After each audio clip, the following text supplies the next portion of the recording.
Kebetulan kisah itu nitah ke depan. Ada dengan kambing. Mak ni kata, nak, mu tengok kata tu. Mu nak jadi macam kata orang berat macam main teruk tu. Hina dia gini. Kisah ini, ya Allah, aku dijadikan contoh kehinaan.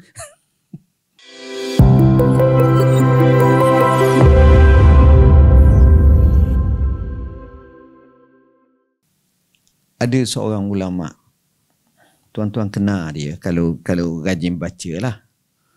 Namanya Al-Imam Al-Kisai. Imam Kisai.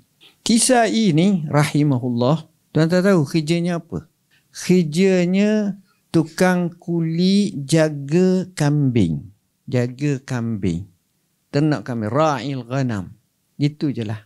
Jadi dia, orang bagilah 20 sen, 30 sen, RM2, RM3, 2 sekirok sehari. Sikit-sikit. Oh, kerja orang masuk. Dia kira. Ni cerita awalan hidup dia. Sampai umur dia berapa? Umur dia 40 tahun. Dia main kambing. Kambing je. Bukan tokel kambing. Tapi ambil upah orang. Adalah sikit harta kambing tu, adalah hak dia sikit. Tapi bukan kaya sangat lah. Bila dia turn point, dia boleh berubah. Dia berubah, dia kata, satu hari dia main kambing. Lepas tu dia tengok ada seorang mak. Seorang mak ni dengan anak kecil dia. Anak dia 7-8 tahun. Anak budak ni. Mak ni pun pergi kat budak tu. Mak tu cakap, anakku belajar. Tak nak belajar. Tak nak. Duk sebut suruh belajar, tak nak. Suruh belajar, tak nak. Suruh belajar, tak nak. Suruh juga. Kebetulan kisah itu nitah ke depan. Ada dengan kambing. Mak ni kata, nak, mu tengok kata tu. Mu nak jadi macam kata orang berat macam main teruk tu. Hina dia gini. Kisah ini, ya Allah, aku dijadikan contoh kehinaan.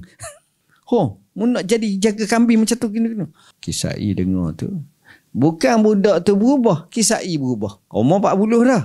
Dia jual kambing apa ada tu. Dia pergi talaki ilmu, belajar ilmu. Akhirnya dia jadi imamul lughah dan imamul qira'ah.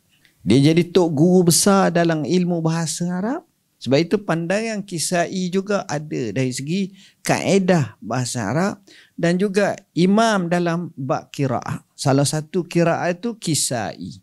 Dia sezaman dengan Sibawai. Dia ada pandangan yang pelbagai. Tengok. Boleh berubah dah.